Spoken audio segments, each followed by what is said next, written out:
So welcome to the reading of Goosebumps, another one of the spooky season stories that we're going to be looking into. I'm here, Pooh Bear's here. Pooh Bear rocking one of his Halloween t-shirts. I'm saving his big Halloween costume for Halloween, so which luckily falls on a weekend this year. So we will be really excited to do some stories on Halloween as well. Today we are going looking at Goosebumps. So this particular Goosebumps story is The Curse of the Mummy's Tomb. I am obsessed with Egyptology, so this was definitely something I picked up, and I picked this up when I was quite young. It has been well loved, as you can probably tell from the brown tinge appearing on paperwork now, and also that the edges are all frayed. Also, I was looking for it the other day and I've noticed I've clearly bent the pages back on many a time, and I must have written my name in there as well. I'll do it really quickly because there's an address in there, but we'll cover that up. There's a phone number too, but the phone number's dead, doesn't work. But yeah, I must have written some personal details in there when I was little as well, about just really loving it. They were very, very popular books when I was younger. Then they got turned into TV shows, and then after that they got turned into movies. So depending on where you fit on the timeline is when you fall into them. They're great little stories. What we're going to do today is we're going to go through this from chapter 1, and we're going to go a couple of chapters in, just see how many we can get through, but we'll try and find a nice place to stop where the story gets a little bit good. I had a look and I can't find the details of the illustration and the artist for the cover. So if anyone does know who the illustrators are, I'd love to know that. That would be great. I couldn't find out, but maybe it is something that someone has much better luck than I have. Obviously all the Goosebumps stories are penned by R.L. Stine, which obviously just their writing name. So let's get started. So this is Goosebumps, The Curse of the Mummy's Tomb. Chapter 1. I saw the Great Pyramid and got thirsty. Maybe it was all that sand, so dry and yellow. It seemed to stretch on forever. It even made the sky look dry. I poked my mum in her side. "Mum, I'm really thirsty." "Not now," she said. She had one hand on her forehead, shielding her eyes from the bright sun as she stared up at the enormous pyramid. "Not now? What does not now mean? I was thirsty." "Now!" Someone bumped me from behind and apologised in a foreign language. I never dreamed that when I saw the Great Pyramid there'd be so many other tourists. I suppose half the people in the world decided to spend their Christmas holidays in Egypt this year. "But Mum," I said, "I don't mean to whine. It was just that my throat was so dry. I'm really thirsty." "We can't get you a drink now," she answered, staring at the pyramid. "Stop acting as if you're 4 years old. You're 12, remember?" 12-year-olds get thirsty too," I muttered. "All this sand in the air, it's making me choke." "Look at the pyramid," she said, sounding a little irritated. "That's why we came here. We didn't come here to get you a drink." "But I'm choking," I cried, gasping and holding my throat. Okay, so I wasn't choking. I exaggerated a little, but trying to get her attention. But she pulled the brim of her straw hat down and continued to stare up at the pyramid, which shimmered in the heat. I decided to try my dad. As usual, he was studying the handful of guidebooks he had always carried everywhere. I don't think he even looked at the pyramid yet. He always misses everything because he always has his nose buried in a guidebook. "Dad, I'm really thirsty," I said, whispering as if my throat was strained to get my message across. "Wow, did you know how wide the pyramid is?" he asked, staring at the picture of the pyramid in his book. "I'm thirsty, Dad." "It's 13 acres wide, Gabe," he said, really excited. "Do you know what it's made of?" I wanted to say plasticine. He was always testing me. Whenever we would go on a trip, he'd ask me a million questions like that, and I don't think I've ever answered one of them right. "Some kind of stone," I answered. "That's right. He smiled at me, then turned back to his book. It's made of limestone. Limestone blocks. It says that some of the blocks weigh up to 1,000 tons. Whoa, I said. That's more than you and Mum put together. He turned his eyes from the book and frowned down at me. Not funny, Gabe. Just kidding, I said. Dad's pretty sensitive about his weight, so I try to tease him about it as often as I can. Do you think the ancient Egyptians moved the stones that weighed 1,000 tons? How? He asked. Quiz time wasn't over. I took a guess. In lorries? He laughed.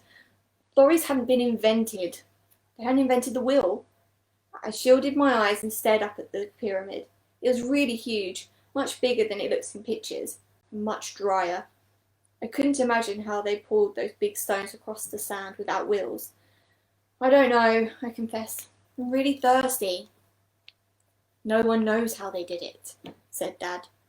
So it was a trick question. Dad, I really need a drink. Not now, he said. He squinted at the pyramid.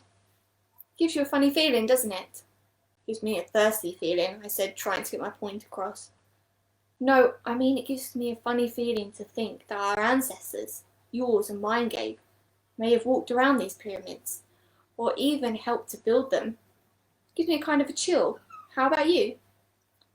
I suppose so, I told him. He was right. It was kind of exciting. We're Egyptian, you see. I mean, both sets of my grandparents came from Egypt.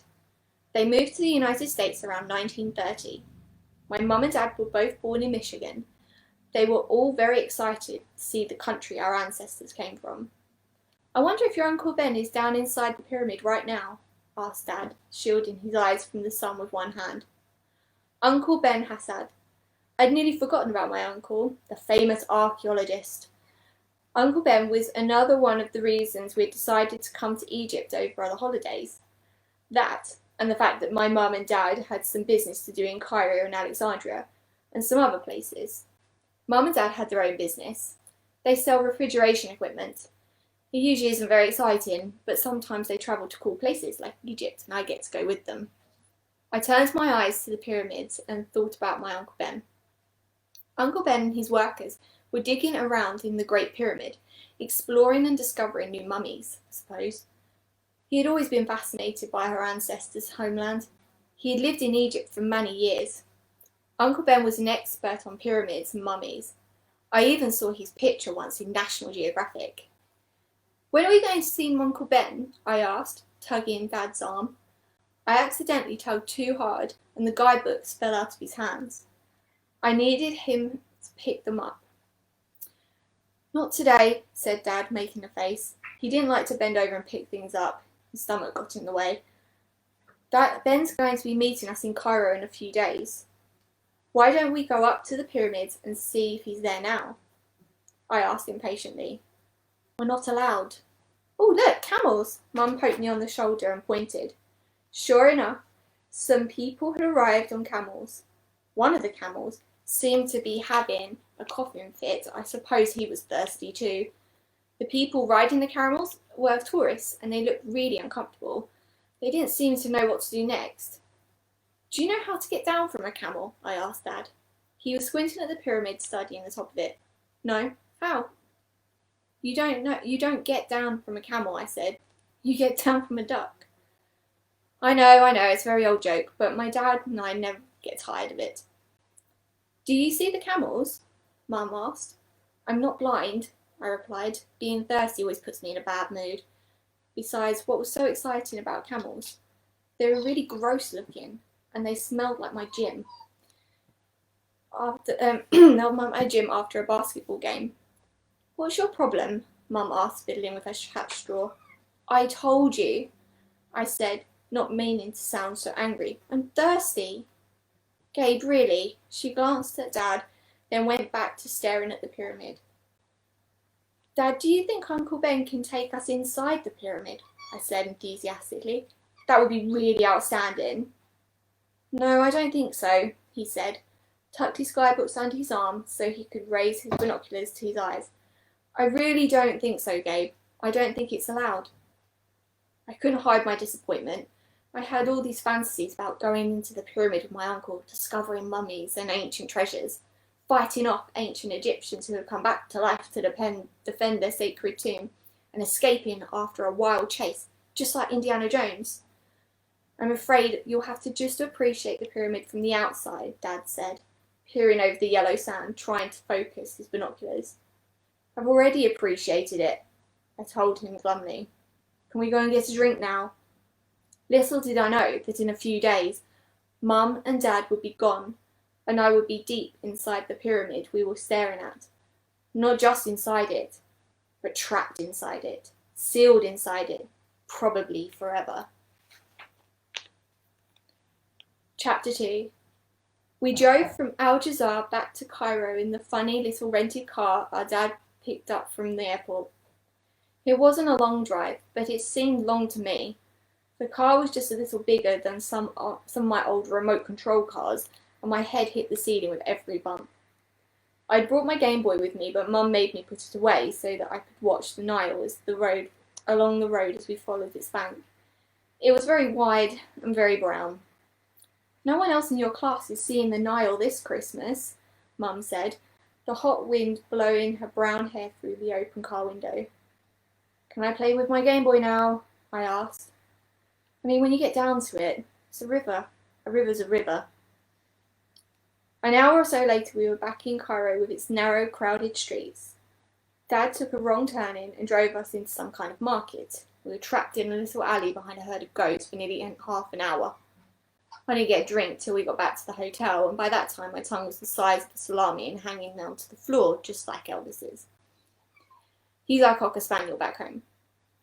I'll say one nice thing about Egypt. The Coke tastes just as good as the Coke back home. It's classic Coke too, not the other kind.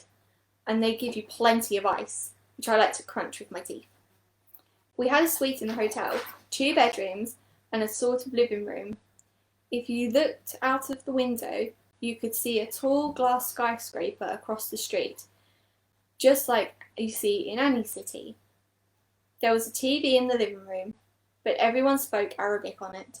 The shows didn't look too interesting anyway, mainly a lot of news. The only channel in English was CNN, but that was news too. We had just started to talk about where to go for dinner when the phone rang. Dad went into the bedroom to answer it. A few minutes later, he called Mum in, and I could hear the two of them discussing something. They were talking very quietly, so I thought it must have been something to do with me, and they didn't want me to hear it. As usual, I was right. They came out of the bedroom a few minutes later looking pretty worried. First I thought that my grandmother had phoned to say something had happened to Elvis back home. What's wrong? I asked. Who called? Your dad and I have to go to Alexandria right away, Mum said, sitting down on the sofa beside me. Alexandria? Weren't we supposed to go there until the end of the week? Business, Dad said. An important customer wants to meet us first thing tomorrow. We have to take a plane that leaves in an hour, Mum said. Well, I don't want to. I told them, jumping up from the sofa. I want to stay in Cairo and see Uncle Ben. I want to go to the pyramids with him. You promised. We argued about it for a short while. They tried to convince me there was a lot of great things to see in Alexandria, but I held my ground. Finally, Mum had an idea. She went into the bedroom, and I heard her making a phone call to someone. A few minutes later, she came back with a smile on her face. I talked to Uncle Ben, she announced. Wow, do they have phones in the pyramid? I asked. No, I talked to him in the small lodge he's staying at in Alcazar. Apologies. He replied. He said he'd come and help keep an eye on it. So if you want, you can stay with him while your dad and I are in Alexandria. Yeah? This was starting to sound outstanding. Uncle Ben is one of the coolest guys I've ever known. Sometimes I couldn't believe he was Mum's brother. It's your choice, Gabe, she said, glancing at my dad. You can come with us, or you can stay with Ben till we get back. Some choice. I didn't have to think about it for more than 1/18 of a second. I'll stay with Uncle Ben, I declared. One other thing, Mum said, grinning for some reason. You might want to think about this. I don't care what it is, I insisted. I choose Uncle Ben. Sorry is also on her Christmas holidays, Mum said, and she's staying with him too. Oh, drat, I cried, and I flung myself on the sofa and began pounding the cushions with both fists. Sari's Uncle Ben's stuck-up daughter, my only cousin. She's the same age as me, 12, and she thinks she's so great. She goes to boarding school in the United States while her dad works in Egypt. She's really pretty and she knows it. She's brainy, and the last time I saw her, she was a couple of centimetres taller than me. That was last Christmas, I suppose. She thought it'd be really hot stuff because she could get to the last level of Super Mario Land, but it wasn't fair because I didn't have Super Nintendo, only the standard Nintendo, so I never get to practice. I think that's what she liked about me best, that she could beat me at the games. Sari's one of the most competitive people I know. She has to be the first and the best at everything. If everyone around is catching the flu, she has to be the first to catch it. Stop pounding the sofa like that, Mum said. She grabbed my arm, pulled me to my feet. Does this mean you've changed your mind? You're coming with us? Dad asked. I thought about it. No, I'll stay here with Uncle Ben. And you won't argue with Sari, Mum said. She argues with me, I said. Your mum and I have got to hurry. They disappeared into the bedroom to pack. I turned on the TV and watched some kind of game show in Arabic. The contestants kept laughing a lot. I couldn't work out why. I hardly know a word of Arabic. After a while, Mum and Dad came out again dragging the suitcases. We'll never get to the airport in time. I've talked to Ben. He'll be here in an hour and a half, Gabe. You don't mind staying here alone, do you? There wasn't much of an answer, I admit, but her question took me by surprise. I mean, it never occurred to me that my own parents would leave me all alone in a big hotel in a strange city where I didn't even know the language. I mean, how could they do that to me? No problem, I said. I'll be fine. I'll just watch TV till he comes. Ben's on his way already, Mum said. He and Sari will be here in no time, and I phoned down to the hotel manager. He said he'd have someone to look after you, come in and look on you from time to time. Where's the bellboy? Dad asked nervously, pacing the door back and forth. I called down 10 minutes ago. Just stay here and wait for Ben, okay? Mum said to me, walking up behind the sofa, leaning over, squeezing my ears. For some reason she thinks I like that. Don't go out or anything, just wait right there for him. She bent down, kissed me on the forehead. I won't move, I promise. I'll stay right here on the sofa. I won't even go to the toilets. Can't you ever just be serious? Mum said, shaking her head. There was a loud knock on the door. The bellboy came in and took a bent over old man who didn't look as if he could pick up a feather pillow. He had arrived to take the bags. Mum and Dad, looking very worried, gave me hugs and more final instructions and told me once again to stay in the room. The door closed behind me and it was suddenly very, very quiet. I turned up the TV to make it just a little noisier. The game show had gone off and now a man in a white suit was reading the news. I'm not scared, I said out loud, but I had kind of a tight feeling in my throat. I walked to the window and looked out. The sun was nearly down. The shadow of the skyscraper slanted over the street and onto the hotel. I picked up my glass and took a sip. It was watery and flat. My stomach growled. I suddenly realised that I was hungry. The room service, I thought. Then I decided I better not. What if they called and they only spoke in Arabic? I glanced at the clock. 7:20. I wish Uncle Ben would arrive. I wasn't scared. I just wish he'd arrive. Okay, maybe I was a little nervous. I paced back and forth for a bit. I tried playing on my Game Boy. I couldn't concentrate, and the light wasn't very good. Where were they? What was taking so long? I began to have horrible, frightening thoughts. What if they can't find the hotel? What if they get mixed up and go to the wrong hotel? What if they're in a terrible car crash and they die and I'm all by myself in Cairo for days and days?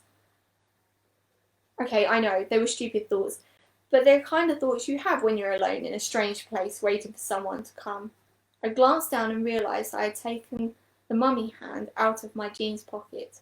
It was the size of a child's hand, a little hand wrapped in papery brown gauze. I bought it at the garage sale a few years ago, and I always carried it around like a good luck charm. The kid who sold it to me called it a summoner. He said it was used to summon evil spirits or something. I didn't care about that. I just thought it was an outstanding bargain for $2. I mean, what a great find to find at a garage sale. And maybe it was even real. I tossed it from one hand to the other, and I paced the length of the room. The TV was starting to make me nervous, so I turned it off. But now the quiet was making me nervous. I slapped the mummy hand against my palm and kept pacing. Where were they? They should have been here by now. I was beginning to think that I'd made the wrong choice. Maybe I should have gone to Alexandria with Mum and Dad.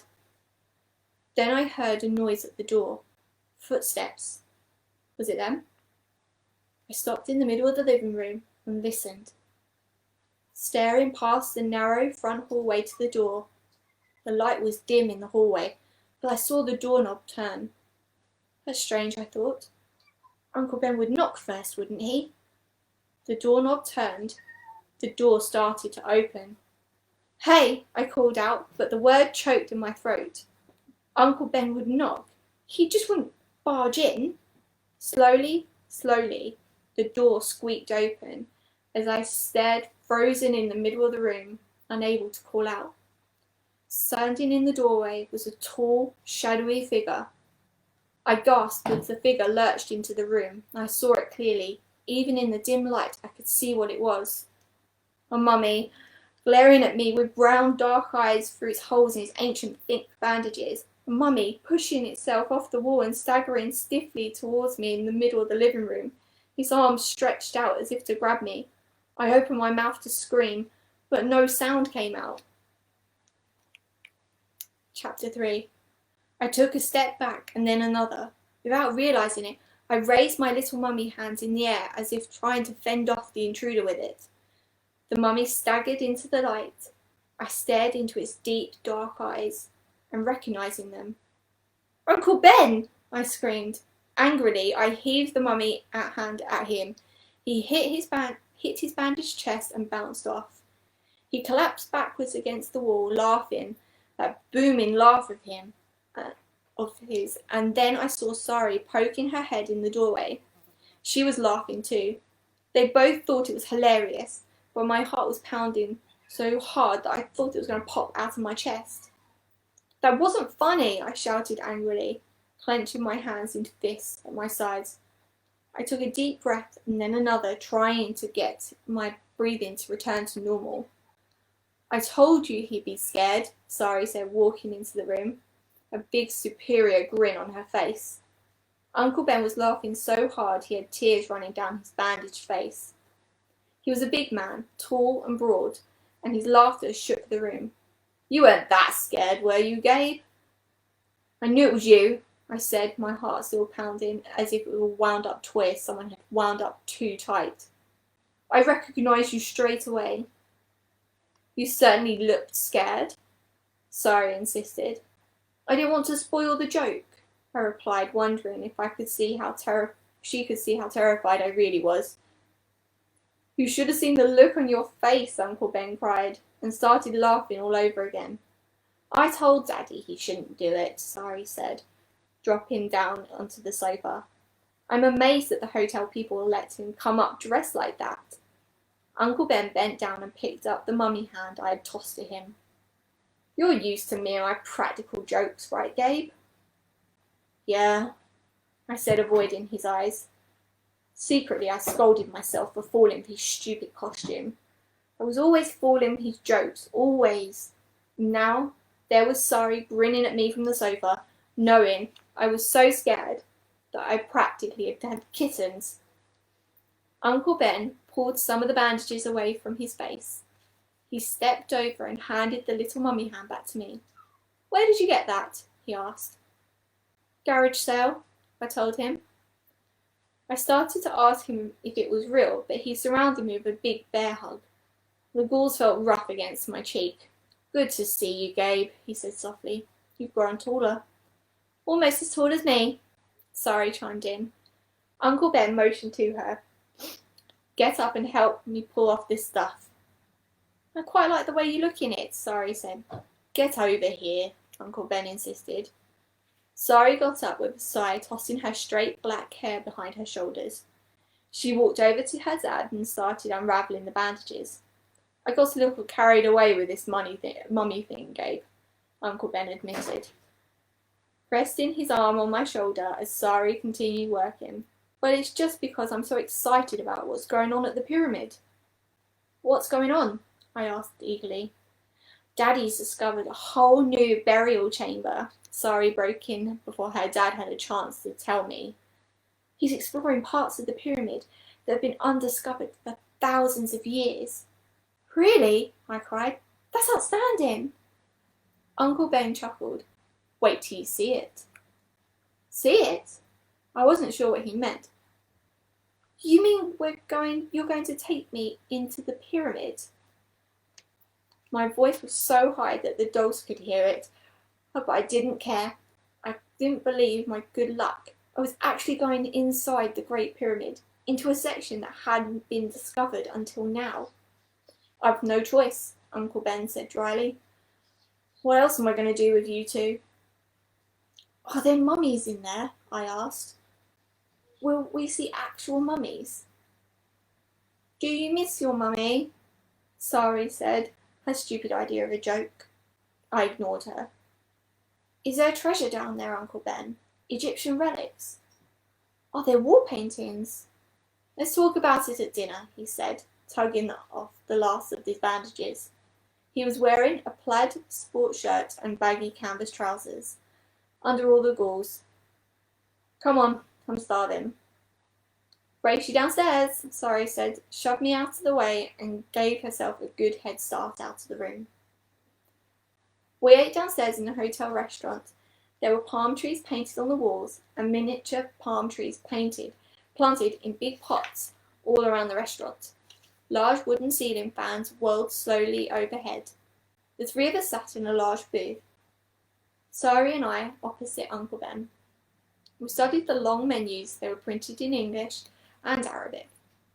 Listen to this, Gabe, Sari said with a smug smile on her face. She began to read the Arabic words aloud. Oh, show off. The white-suited waiter brought a basket of flat pita bread and a bowl of green stuff to dip the bread in. I ordered a sandwich and chips, and Sari ordered a hamburger.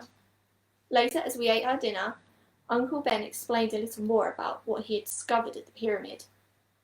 As you probably know, he started off tearing off some of the flatbread. The pyramid was built around the time of 2500 BC, during the reign of Pharaoh Khufu.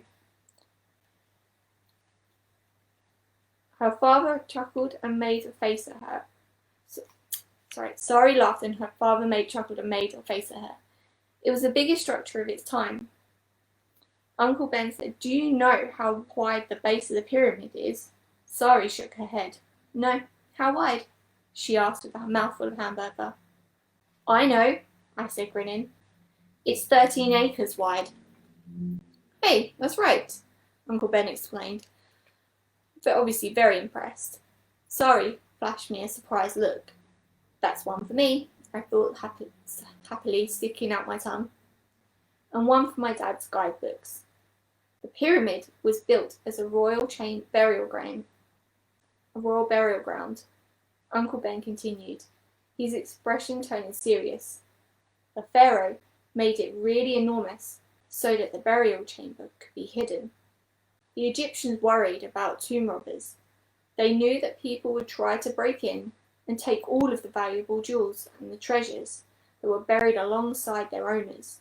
So they built dozens of tunnels and chambers inside, a confusing maze to help keep the robbers from finding the real burial room. Pass the ketchup, Sari interrupted. Sari's heard this all before, Uncle Ben said, dipping the bread. Anyway, we archaeologists thought we'd uncovered all of the tunnels and the rooms inside this pyramid. But a few days ago, my workers and I discovered a tunnel that isn't on any of the charts. An unexpected, unexplored, undiscovered tunnel. And we think that this tunnel may lead us to the actual burial chamber of Khufu himself. Outstanding, I exclaimed. And Sari and I will be there when you discover it? Uncle Ben chuckled. I don't know about that, Gabe. It may take us years of careful exploration, but I'll take you down into the tunnel tomorrow. Then you can tell your friends you were actually inside the ancient pyramid of Khufu. I've already been in it, Sari bragged, and turned her eyes to me. It's very dark. You might get scared. No, I won't, I insisted. No way. The three of us spent the night in my parents' hotel room. It took me hours to get to sleep. I suppose I was really excited about going into the pyramid. I kept imagining that we found mummies and a big chest of ancient jewels and treasure. Uncle Ben woke us up early the next morning, and we drove to the pyramid outside Al-Jazar. The air was already hot and sticky, and the sun seemed to hang over, low on the desert like an orange balloon. There it is, Sari declared, pointing out the window. And I saw the great pyramid rising up from the yellow sand like some kind of mirage. Uncle Ben showed a special permit to the blue uniformed guard, and we followed a narrow, private road that curved through the sand behind the pyramid. We parked beside several other cars and vans in the shadow of the pyramid. As I stepped out of the car, my chest was thudding with excitement. I stared up at the enormous, worn stones of the Great Pyramid. It's over 4,000 years old, I thought. I'm about to go inside something that was built 4,000 years ago. Your trainer's untied, Sari pointed out. She certainly knew how to bring a person back down to earth. I bent in the sand to tie my trainer laces. For some reason, the left one was always coming untied, even when I double-knotted it. My workers are already inside, Uncle Ben told us. Now, stick close together, okay? Don't wander off. The tunnels really are like a maze. It's very easy to get lost. No problem, I said, my trembling voice revealing how nervous and excited I was. Don't worry, I'll keep an eye on you, Gabe, said Sari. She was only 2 months older than me. Why did she have to act as if she was my babysitter or something? Uncle Ben handed us both torches. Clip them to your jeans as we go in, he instructed. He gazed at me. You don't believe in any curses, do you? You know, the ancient Egyptian kind? I didn't know how to reply, so I shook my head. Good, Uncle Ben replied, grinning.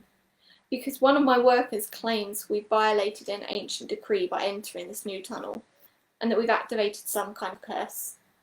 We're not scared, Sari said, giving him a playful shove towards the entrance. Come on, get going, Dad. And seconds later, we were stepping into the small, square opening cut into the stone. Stooping low, I followed them through a narrow tunnel, which seemed to slope gradually down. Uncle Ben led the way, lighting the ground with a bright halogen torch. The pyramid floor was soft and sandy. The air was cool and damp, and the walls were granite. All of the walls are granite, Uncle Ben said, stopping to rub a hand along the low ceiling of the tunnels that were made of limestone. The temperature dropped suddenly.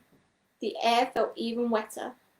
I suddenly realised why Uncle Ben had made us wear our sweatshirts. If you're going to get scared, we can go back, Sari said. I'm fine, I replied. The tunnel ended abruptly. A pale yellow wall rose up in front of us. Uncle Ben's torch darted over a small, dark hole in the floor. Down we go, Ben said, groaning as he dropped to his knees. He turned back to me. Afraid there are no stairs down to the new tunnel. My workers installed a rope ladder. Just take your time on it. Take it slowly, one rung at a time, and you'll be fine. No problem, I said, but my voice cracked. Don't look down, Sari advised. It might make you dizzy, and then you'll fall. Thanks for the encouragement, I told her. I pushed my way past her. I'll go down first, I said. I was already tired of her acting so superior. I decided to show her who was brave and who wasn't. No, let me go first, Uncle Ben said, raising a hand to stop me. Then I'll shine the light up the ladder and help you down. With another groan, he manoeuvred himself into the hole. It was so big he nearly didn't fit. Slowly, he began to lower himself down the rope ladder. Sari and I leaned over the hole and peered down, watching him descend. The rope ladder wasn't very steady. It swung back and forth under his weight as he slowly, carefully made his way down. It was a long way down, I said softly. Sari didn't reply. In the shadowy light, I could see her worried expression. She was chewing on her lower lip as her dad reached the tunnel floor. She was nervous too, and that cheered me up a lot.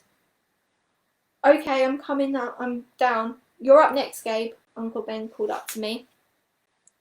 I turned and swung my feet onto the rope ladder.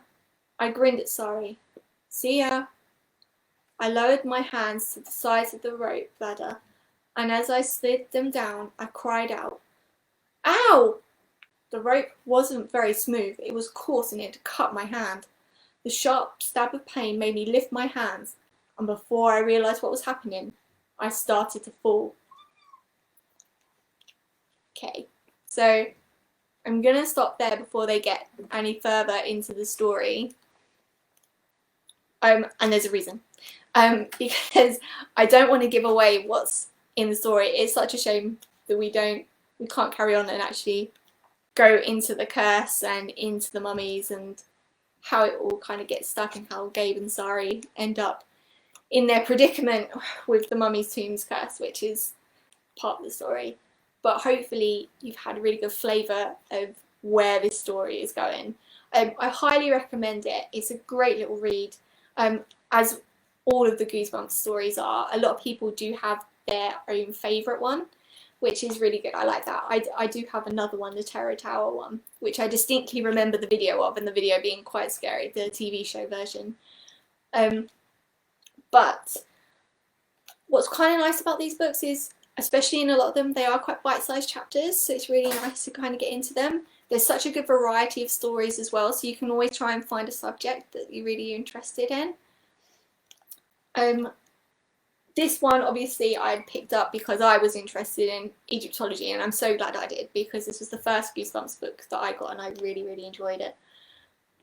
As you can see, it's not very long. There's no pictures, which is great, really, because I think when it comes to these kind of books, it's nice to have your own imagination. And a really good read for any young readers who want something a little bit creepy around this time of year, or who are starting to get into the kind of like horror genre, or like just kind of the thriller kind of genre. These are great little books that I think everyone would enjoy. So if you don't have a copy, I highly recommend the Goosebumps, The Curse of the Mummy's Tomb by R.L. Stine. Borrow it from your library or purchase a copy. Purchase secondhand online. There's lots of places to go and do that now. Or get a new copy and have a copy for your own personal library as well. I really hope that you've enjoyed the introduction to Goosebumps, The Curse of the Mummy's Tomb. I really enjoyed reading it to you. I just wish I could keep you all here to finish it off, because it's a great little read. But thank you for joining. I think at 1 or 2 points you may have seen the little ghost Tabby wandering around. He was on a little mission today. But as always, from me and Pooh Bear, thank you for joining us. We really appreciate that you get to enjoy these stories as much as we do. And we really look forward to seeing you at the next one. Thank you. Bye.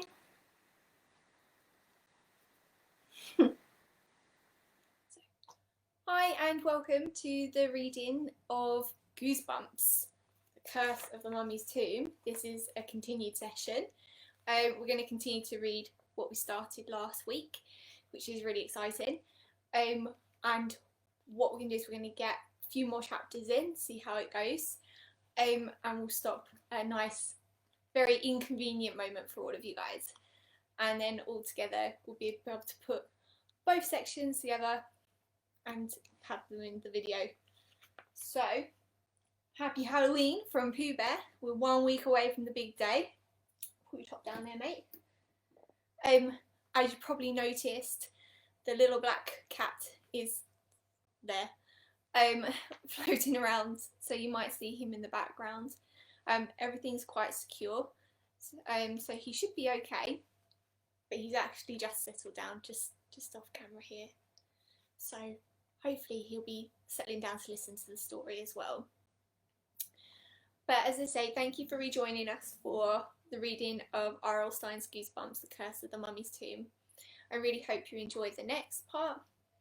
Hopefully you can all remember what happened. We left off our heroes in the Great Pyramid in Egypt, and they were going to go down into the tomb this time around. They were going down the ladder, and then the stars just started to fall. So we'll continue. So this is Goosebumps, The Curse of the Mummy's Tomb by R.L. Stine, Chapter 4. Two hands reached down for mine.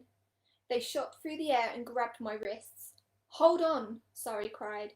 She had slowed my fall just enough to allow me to grab back onto the sides of the rope ladder. "Oh, wow," I managed to utter. That was just the best I could do. I gripped the rope for dear life, waiting for my heart to stop pounding.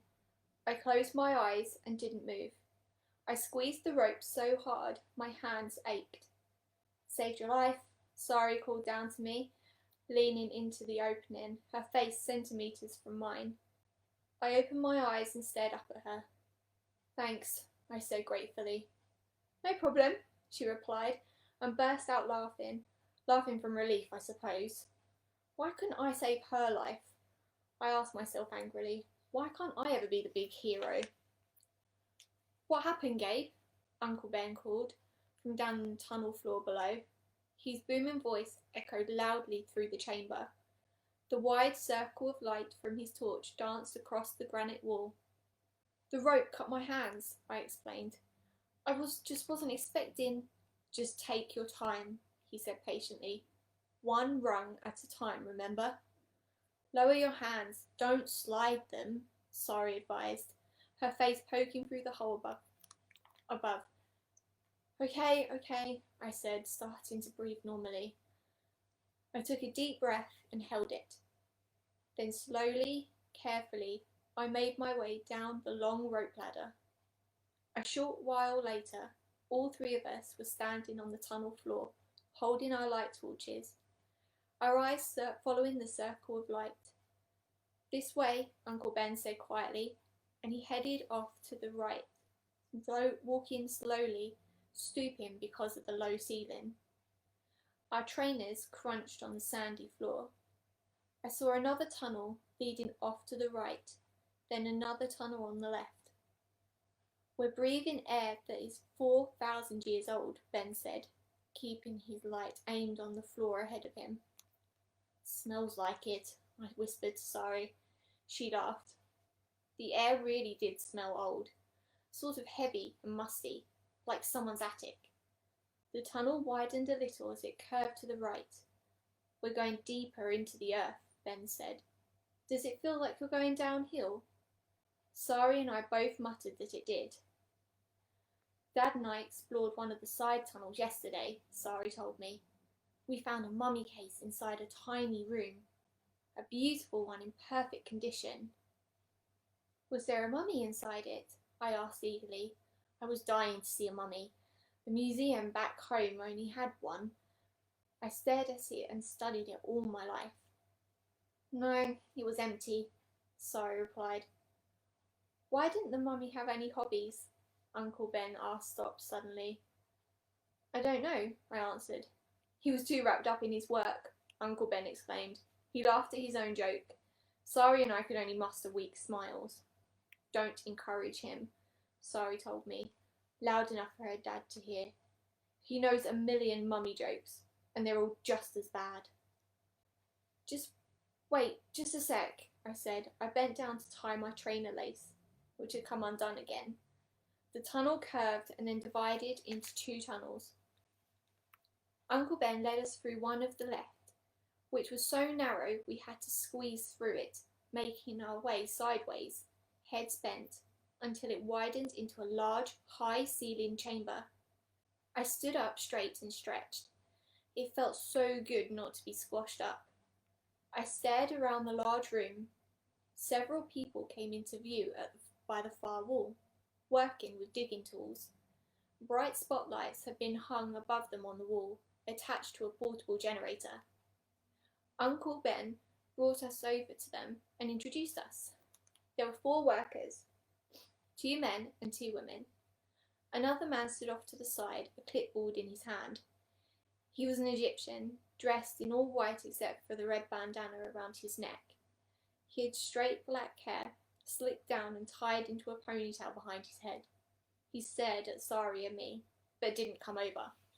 He seemed to be studying us. Ahmed, have you met my daughter yet? You met my daughter yesterday, but this is Gabe, my nephew. Uncle Ben called to him. Ahmed nodded, but didn't smile or say anything. Ahmed is from the university, Uncle Ben explained to me in a low voice. He requested permission to observe us, and I said okay. He's very quiet, but don't get him started on ancient curses. He's the one who keeps warning me that I'm in deadly danger. Ahmed nodded, but didn't reply. He stared at me for a while. Weird guy, I thought. I wondered if he'd tell me about the ancient curses. I love stories about ancient curses. Uncle Ben turned to his workers. So, any progress today? He asked. We think we're getting really close, a young red-haired man wearing faded jeans and a blue denim shirt replied.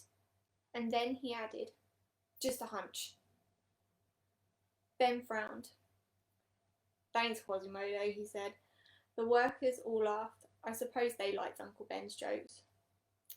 Quasimodo was the hunchback of Notre Dame, Sari explained to me in her superior tone. I know, I replied irritably. I get it. We could be heading in the wrong direction altogether, Uncle Ben told the workers, scratching at the bald spot on the back of his head. The tunnel might be over there. He pointed to the wall on the right. No, I think we're getting warm, Ben, a young woman, her face smudged with dust, said. Come over here, I want to show you something. She led him over to a large pile of stones and debris. He shone his torch where she had been pointing. Then he leaned closer to examine what she was showing him. It's very interesting, Christy, Uncle Ben said, rubbing his chin. They fell into a long discussion. After a while, 3 other workers entered the chamber, carrying shovels and pickaxes. One of them was carrying some kind of electronic equipment in a flat metal case. It looked a little like a laptop computer. I wanted to ask Uncle Ben what it was, but he was still in the corner involved in his discussion with the worker called Christy. Sari and I wandered back towards the tunnel entrance. I think he's forgotten about us, Sari said suddenly. I agreed, shining my torch up at the high, cracked ceiling. Once he gets down here with the workers, he forgets everything about his work, she said. I can't believe we're actually inside a pyramid, I exclaimed. Sari laughed. She kicked at the floor with one shoe.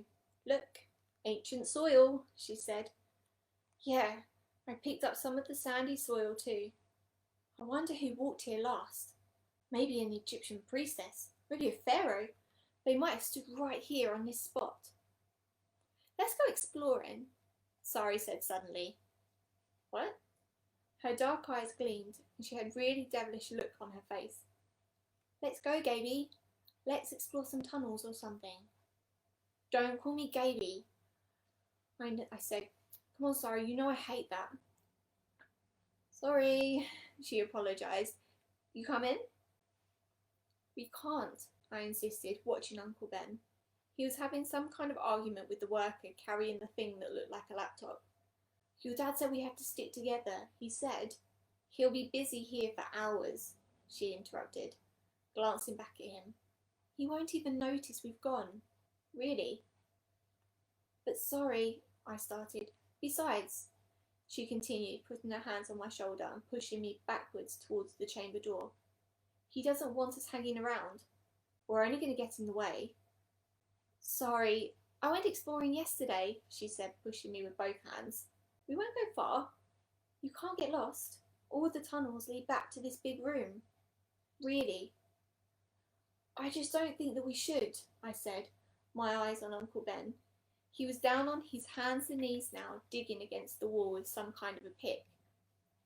Let go of me, I told her. Really, And then she said what I knew she'd say, what she always says when she wants to get her way. Are you a chicken? No, I insisted. You know your dad said, chicken, chicken, chicken. She began clucking like a chicken, really obnoxious. Stop it, sorry. I tried to sound tough and menacing. Are you chicken, Gaby? She replied, grinning at me as if she'd won some big victory. Huh? Gaby? Stop calling me that, I insisted. She just stared at me. I made a disgusted face. Okay, let's go exploring, I told her. I mean, what else could I say? But not far, I added. Don't worry, she said, grinning. We won't get lost. I'll just show you some of the tunnels I looked at yesterday. One of them has a strange animal picture carved on the wall. I think it's some sort of cat. I'm not sure. Really? I cried, instantly excited. I've seen pictures of relief carvings, but I've never... It may be a cat, Sari said. Or maybe a person with an animal head.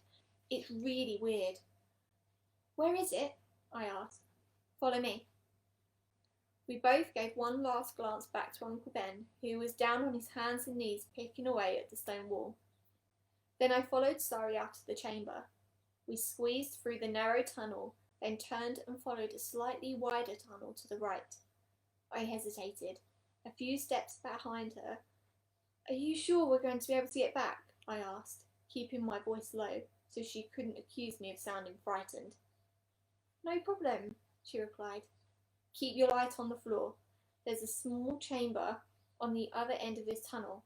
It's pretty neat. We followed the tunnel as it curved to the right. It branched into two low openings, and Sari took the one on the left. The air grew a little warmer. It smelled stale, as if people had been smoking in there. This tunnel was wider than the others. Sari was walking faster now, getting farther ahead. Hey, wait, I cried. I looked down to see my trainer lace had come untied again. Uttering a loud, annoyed groan, I bent down to retie it. Hey, Sari, wait for me. She didn't seem to hear me. I could see her light in the distance, growing fainter in the tunnel. Then it suddenly disappeared. Had her torch burned out? No, the tunnel probably just curved, I decided. She's just out of my view. Hey, sorry, I called. Wait! I stared into the dark tunnel. Sorry. Why didn't she answer me? Chapter 5. Sorry. My voice echoed through the long, curving tunnel. No reply. I called again and listened to my voice fade in as the echo repeated her name again and again. At first, I was angry. I knew what Sari was doing. She was deliberately not answering, deliberately trying to frighten me. She had to prove that she was the brave one and that I was the scaredy cat. I suddenly remembered another time, a few years before. Sari and Uncle Ben had come to my house for a visit. I think Sari and I were about 7 or 8. We went outside to play. It was a grey day, threatening rain. Sari had a skipping rope and was off showing everyone what she could do as usual, showing me how good she was at it. Then, of course, when she let me try it, I tripped and fell, and she laughed like mad. I decided to get back at her by taking her to this deserted old house a few roads away.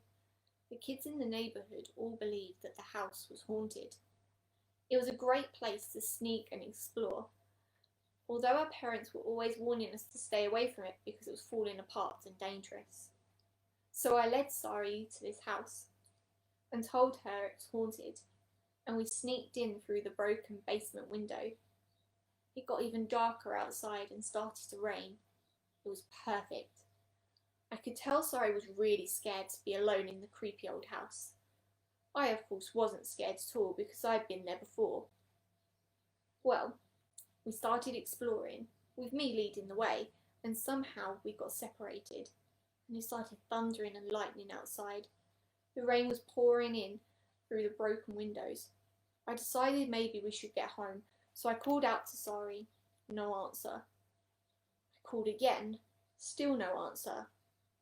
Then I heard a loud crash. Calling her name, I started running from the room. I was scared to death. I was sure something terrible had happened. I ran through every room in the house, getting more and more scared. I couldn't find her. I shouted and shouted, but she didn't answer me. I was so scared I started to cry. Then I totally panicked and ran out of the house and into the pouring rain. I ran through the thunder and the lightning, crying all the way home. By the time I got home, I was soaked through and through. I ran into the kitchen, sobbing and crying that I'd lost Sari in the haunted house. And there she was, sitting at the kitchen table, comfortable and dry, eating a big slice of chocolate cake, a smug smile on her face. And now, peering into the darkness of the pyramid, I knew Sari was doing the same thing to me, trying to scare me, trying to make me look bad. Or was she? As I made my way through the low, narrow tunnel, keeping the light aimed straight ahead, I couldn't help it. My anger quickly turned to worry, and troubling questions whirled through my mind. What if she wasn't playing a trick on me? What if something bad had happened to her? What if she had missed a step and fallen into a hole, or got herself trapped in a hidden tunnel, or I don't know what. I just wasn't thinking clearly. My trainers thudded loudly over the sandy floor, and I started to half walk, half jog through the winding tunnel. Sorry, I called frantically, now not caring whether I sounded frightened or not. Where was she? She wasn't that far ahead of me. I should at least be able to see the light from her torch, I thought. Sorry? There was no place for her to hide in this narrow space. Was I following the wrong tunnel? No, I'd been in the same tunnel all along, the same tunnel I'd watched her disappear in. Don't say disappear, I scolded myself. Don't even think the word. Suddenly, the long tunnel ended. A small opening led into a small, square room. I flashed a light quickly from side to side. Sorry? No sign of her. The walls were bare. The air was warm and stale. I moved the torch rapidly across the floor, looking for Sari's footprints. The floor was harder, less sandy here, and there was no footprints. I uttered a low cry when my light came to rest on the object against the far wall, my heart pounding. I eagerly took a few steps closer until I was just a few meters away from it. It was a mummy case. A large stone mummy case, at least 3 meters long. It was rectangular with curved corners. The lid was covered. I stepped closer and aimed the light. Yes, a human face was carved onto the lid, the face of a woman. It looked like a death mask, the kind we studied at school. I stared wide-eyed up at the ceiling. Wow, I cried loudly, a real mummy case. The carved face on the lid must have been brightly painted at one time, but the colour had faded over the centuries. Now the face was grey and as pale as death. Staring at the top of the case, smooth and perfect, I wondered if Uncle Ben had seen it, or if I had made a discovery of my own. Why is it all by myself? Why am I all by myself in a small room? I wondered. What does it hold inside it? I was working up the courage to run my hand over the smooth stone of the lid when I heard a creaking sound. I saw the lid start to rise up. Oh, I cried out, escaped from my lips. At first I thought I'd imagined it. I didn't move a muscle. I kept the light trained on the lid. The lid lifted a tiny bit more, and I heard a hissing sound coming from inside the big coffin, like air escaping from a new coffee jar when you first open it. Uttering another low cry, I took a step back. The lid rose up another inch. I took another step back and dropped the torch. I picked it up with a trembling hand and shone it back into the mummy case. The lid was now open nearly a metre. I sucked in a deep breath of air and held it. I wanted to run, but my fear was freezing me in place. I wanted to scream, but I knew I wouldn't be able to make a sound. The lid creaked and opened another couple of centimetres. Another centimetre, and I lowered the torch into the opening, the light quivering from my hand. From the dark depths of the ancient coffin, I saw two eyes staring out at me. I uttered a silent gasp, and I froze. I felt a cold chill travel down my back. The lid slowly pushed open another centimetre. The eyes stared out at me. Cold eyes. Evil eyes. Ancient eyes. My mouth dropped open, and before I even realised it, I started to scream at the top of my voice. As I screamed, unable to turn away, unable to run, unable to move, the lid slid open all the way. Slowly, as if in a dream, a dark figure raised itself out of the depths of the mummy case and climbed out. "Sorry!" I bawled, smiling. A small smile widened across her face. Her eyes glowed gleefully. "Sorry, that wasn't funny!" I managed to shout in a high-pitched voice that bounced off the stone walls. But now she was laughing too hard to hear me. Loud, scornful laughter. I was so furious. I searched frantically for something to throw at her, but there wasn't anything, not even a pebble on the floor. Staring at her, my chest still heaving from fright. I really, really hated her then. She had made a total fool of me. There I had been, screaming like a baby. I knew she'd never let me live it down. Never. "The look on your face!" she exclaimed when she finally stopped laughing. "I wish I had a camera." I was too angry to reply. I just growled at her. I pulled the little mummy hand from the back of my pocket and began rolling it around in my hand. I always fiddled with that hand when I was a bit upset. It usually helped me to calm down. But now I felt as if I'd never calmed down. "I told you I'd found an empty mummy case yesterday," she said, brushing her hair back off her face. "Didn't you remember?" I growled again. I felt like a total fool. First I'd fallen for her dad's stupid mummy costume, and now this. Silently, I vowed to myself to pay her back. It was the last thing I ever did. She was still chuckling about her big joke. "The look on your face," she said again, shaking her head, rubbing it in. "You wouldn't like it if I scared you," I muttered angrily. "You couldn't scare me," she replied. "I don't scare so easily." That was the best comeback I could think of. Nothing. Not very clever, I know, but I was too angry to be clever. I was imagining myself picking Sari up and tossing her back into the mummy case, pulling down the lid and locking it, when I heard footsteps approaching in the tunnel. Glancing over at Sari, I saw her expression changed. She heard them too. A few seconds later, Uncle Ben burst into the small room. I could see immediately, even in the dim light, that he was really angry. "I thought I could trust you two," he said, talking through gritted teeth. "Dad," but he cut her off sharply. "I trusted you not to wander off without telling me. Do you know how easy it is to get lost in this place? Lost forever." "Dad," Sari started again, "I was just showing Gabe the room that I discovered yesterday. We were going to come back, really." "There are hundreds of tunnels," Uncle Ben said heatedly, ignoring Sari's explanation. "Maybe thousands. Many of them have never been explored. No one has ever been in this section of the pyramid before. You have no idea what dangers are there. You two can't just wander off by yourselves. Do you know how frantic I was when I turned round and you were gone?"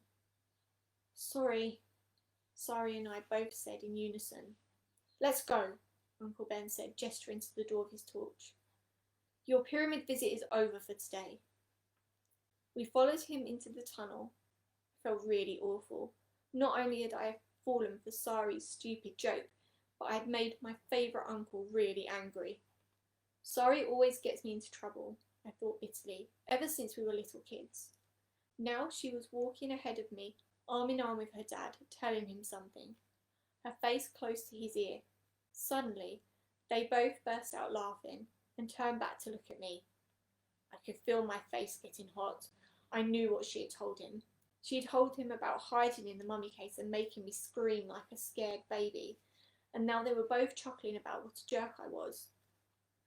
"Merry Christmas to you too," I called bitterly, and that made them laugh even harder. We spent the night back in the hotel in Cairo. I beat Sari in 2 straight games of Scrabble, but it didn't make me feel any better. She kept complaining that she only had vowels and so the games weren't fair. Finally, I put my Scrabble set away in my room and we sat and stared at the TV. The next morning, we had breakfast in the room. I ordered some pancakes, but they didn't taste like pancakes that I had ever eaten before.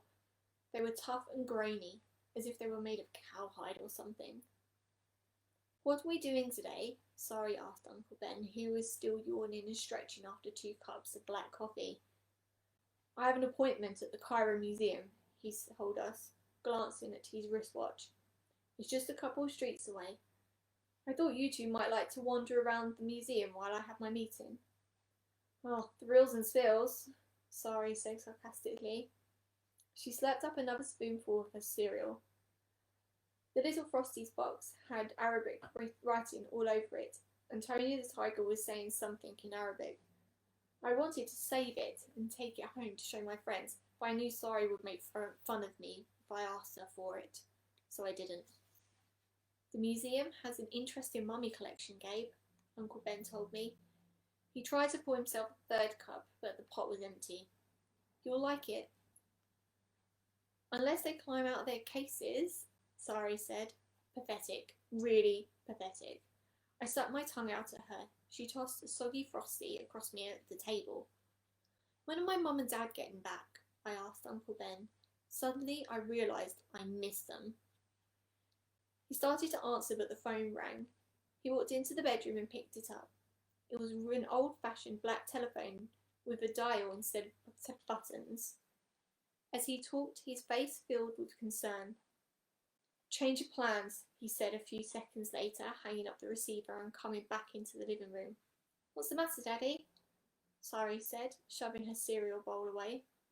"It's very strange," he replied, scratching the back of his head. "2 of my workers came down with a bug last night. Some kind of mysterious illness." His expression became thoughtful and worried. "They took them to a hospital here in Cairo." He started to gather up his wallet and some other belongings. "I think I'd better get over there straight away," he said.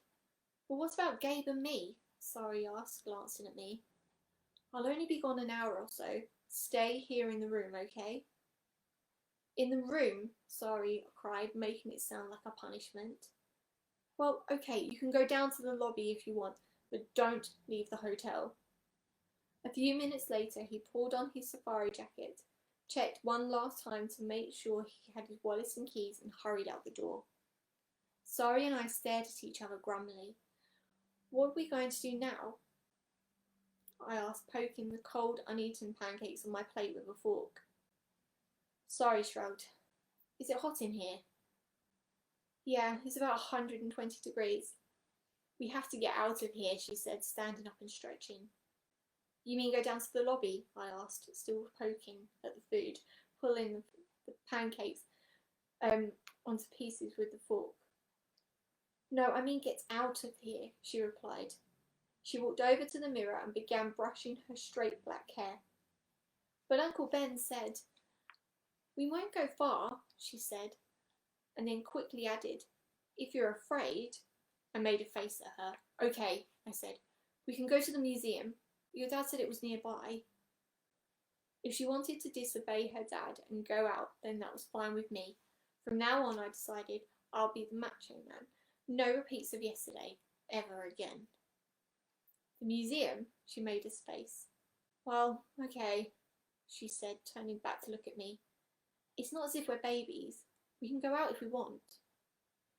Yes, we can, I said. I'll leave Uncle Ben a note and I'll tell him where we're going in case he gets back before we do. I went over to the desk and wrote a note to Uncle Ben. If you're afraid, Gaby, we can just walk around the block, she said with a teasing voice, staring at me, waiting to see how I'd react.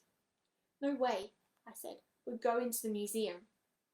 Unless you're afraid. No way, she mimicked. We took the lift down to the lobby and asked the receptionist where the Cairo Museum was. She turned to the right outside the hotel and walked 2 blocks. Sari hesitated as we stepped out into the bright sunshine. You're sure you're up for this? What could go wrong? I replied. So I think I'm going to stop there. No, I'm lying. I'm going to go on. We're going to do one more chapter. And then we're going to stop. But we're actually on to chapter 7. But I just wanted to mention that we did go straight into chapter 6, but it was such a good point in the story that I didn't want to stop it, so we just carried on. So, chapter 7. Let's go this way, I said, shielding my eyes from the bright sunlight in my hand. It's so hot, Sari complained. The street was crowded and noisy. I couldn't hear anything over the honking of car horns. Drivers here lean on their horns the minute they start up their cars. They don't seem to stop honking until they arrive at their destinations. Sari and I stayed close together, making our way through the crush of people on the pavement. All kinds of people passed by. There were men in American-style business suits walking alongside men who appeared to be wearing loose-fitting white pyjamas. We saw women who would look quite at home in any street in America, wearing colourful leggings and stylish skirts and trousers. Women in jeans, followed by women wearing long, flowing black dresses, their faces covered by heavy black veils. This certainly doesn't look like back home, I exclaimed, shouting over the blare of car horns. I was so fascinated by all the interesting-looking people crowding the narrow pavement that I forgot to look at the buildings. Before I knew it, we were standing in front of the museum, a tall stone structure looming above the street behind steeply sloping steps. We climbed the steps and entered the revolving door of the museum. Wow, it's so quiet in here, I exclaimed, whispering. It was nice to get away from the honking horns, the crowded pavements and the shouting people. Why do you think they honk their horns so much? Sari asked, holding her ears. Just a custom, I suppose, I replied. We stopped and looked around. We were standing in the centre of an enormous open lobby. Tall marble staircases rose up on the far left and far right. Twin white columns framed a wide doorway that led straight back. An enormous mural across the wall to the right showed an aerial view of the pyramids and the Nile. We stood in the middle of the floor, admiring the mural for a while.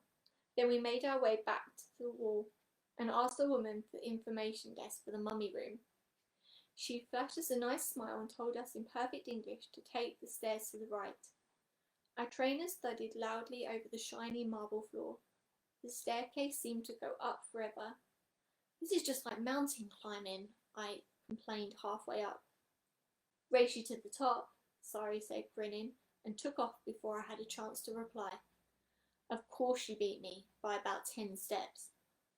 I waited for her to call me, but she had already turned to see what lay ahead of us. A dark, high-ceilinged room seemed to stretch on forever. A glass case stood centred in the doorway. Inside was a detailed construction of wood and clay. I went up close to take a look. The construction showed thousands of workers dragging enormous blocks of limestone across the sand towards a partially built pyramid. In the room behind the display, I could see huge stone statues, large mummy cases, displays of glass and pottery. and case after case of artefacts and replicas. I think that this is the place, I exclaimed happily, rushing over to the first display case. Oh, what's that? Some kind of giant dog? Sari asked, pointing at an enormous statue against the wall. The creature appeared to have a fierce dog's head and a lion's body. Its eyes stared straight ahead, and it seemed ready to pounce on anyone who came near it. They put creatures like that in the front of tombs, I told Sari. You know, to protect the place, scare away grave robbers. Like guard dogs, Sari said, stepping up close to the ancient sculpture. Hey, there's a mummy in its case, I exclaimed, leaning over an ancient stone coffin. Look! Still staring back at the enormous sculpture, Sari walked up beside me. Yep, it's a mummy, okay, she said, unimpressed. I suppose she's seen a lot more of them than I have. He's so small, I said, staring at the yellow linen wrapped so tightly around the skinny head and body. Our ancestors were just shrimps, Sari replied. Think he was a man or a woman? I glanced at the plaque on the side of the coffin. It says it's a man. Suppose they didn't have much exercise in those days, she said, and laughed at her own joke. They did a great job wrapping, I said, exclaiming carefully, looking at the wrapping from the fingers and the hands, which were crossed over the mummy's chest. I was a mummy the Halloween before last, and my costume completely unravelled after 10 minutes. Sari tutted. Do you know how they made mummies? I asked, moving round to view it from the other side. Do you know the first thing they did? They removed the brain. Yuck, stop, she said, sticking her tongue out and making a disgusted face. Don't you know about this? I asked, delighted that I had some truly gruesome information that she didn't. Please, enough, she said, holding up one hand as if to fend me off. No, this is interesting, I insisted. The brain has to come out first. They had this special tool. It was like a long, skinny hook. They'd push it up the corpse's nose until it reached the brain, and then wiggled it back and forth, and then until the brain became a big mush. Stop! Sari pleaded, covering her ears.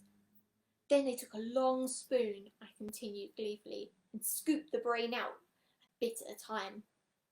I made a scooping motion with my hand.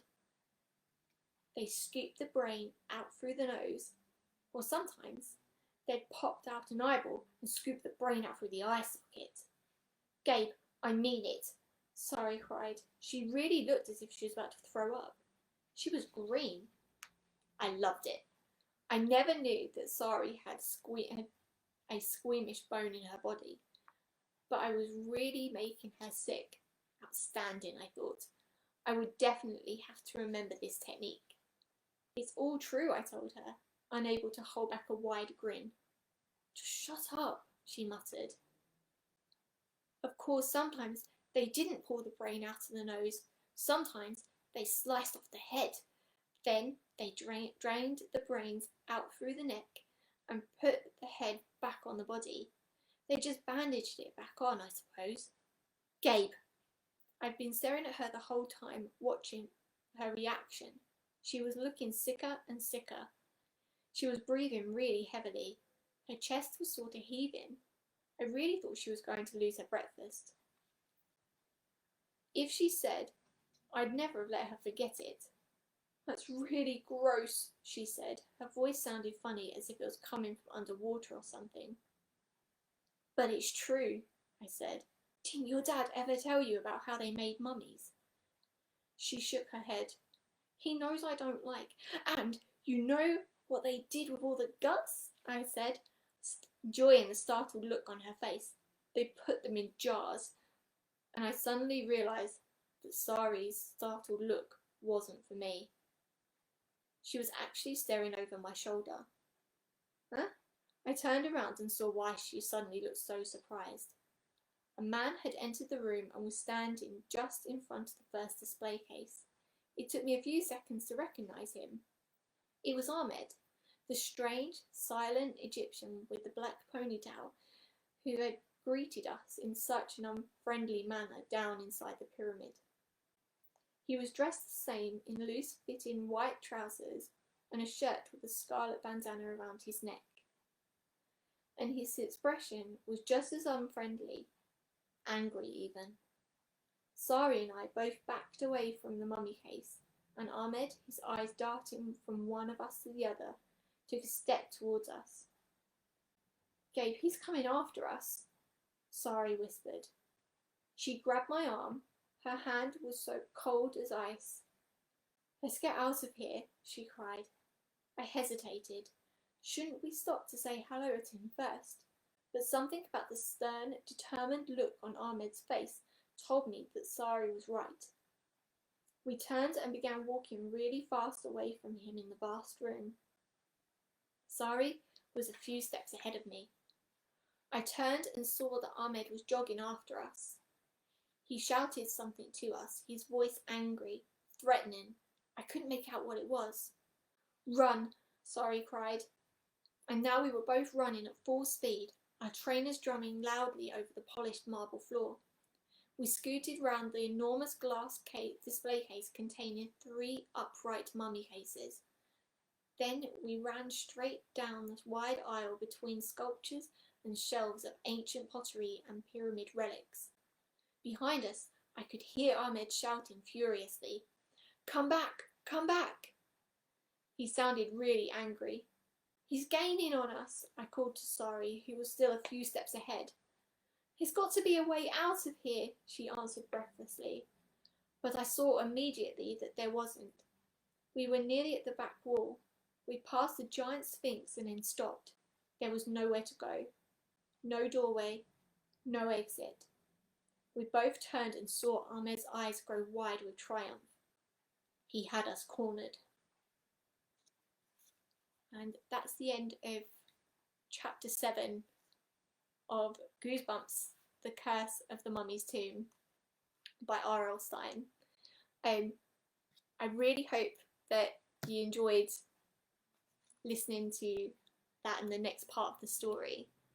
I am actually going to finish the story, but I'm going to finish it and attach it to the YouTube video of this, so you'll be able to watch the entire story in one go, and you obviously can recap on what we've already read so far. It's really starting to get a little bit more interesting now, and I think that you'll really enjoy listening to the rest of the story, especially what happens with Ahmed and where Uncle Ben has gone. So this is our spooky story for spooky season this week, and this was the Curse of the Mummy's Tomb Goosebumps story. Really hope you enjoyed it as much as I have reading it. It's absolutely amazing. I really do love these stories, and we hope that next week you'll join me and Pooh on Halloween, and we'll be announcing in the week what we'll be reading for that. So thank you for joining us this week. I hope you get to see the video as well, and that you go and check out the end of the story and see what actually happens. So thanks for joining us. I would say goodbye from Atticus, but he's fast asleep next to me. But thanks for joining us. Bye. Happy Halloween.